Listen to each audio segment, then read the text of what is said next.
Another long arm of the US Justice Department has reached over to Germany and slapped Deutsche Bank with a massive $14 billion fine. The Americans are punishing the bank for its role in the collapse of the mortgage securities market, which caused so many people so much financial misery. But the bank isn't going down without a fight, as Azhar Sukri reports.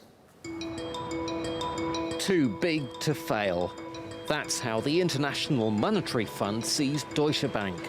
But in a move that's rattled financial markets, the US Department of Justice has proposed that Germany's biggest lender should pay up to $14 billion in fines.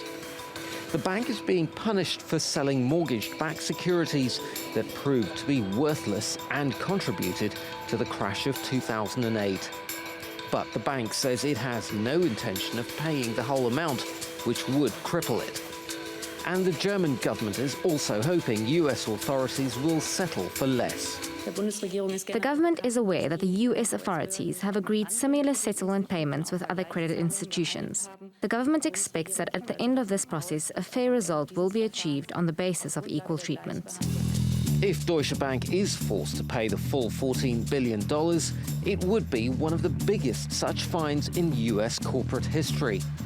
Bank of America paid the DOJ $16.7 billion in 2014, and a year earlier, JP Morgan was forced to pay $13 billion. But others, such as Goldman Sachs, only paid $5 billion last year. The US had originally asked for $15 billion. And Citigroup eventually paid $7 billion after a $12 billion claim.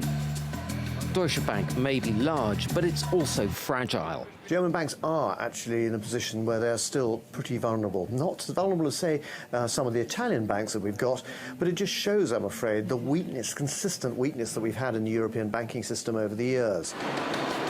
Other European lenders are also under investigation. They include the UK's Barclays Bank and Royal Bank of Scotland, as well as Swiss-based Credit Suisse and UBS.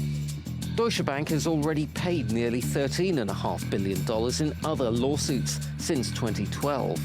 The latest fine puts another question mark over the stability of what was once one of the world's most highly regarded financial institutions. Azhar Sukri, TRT World.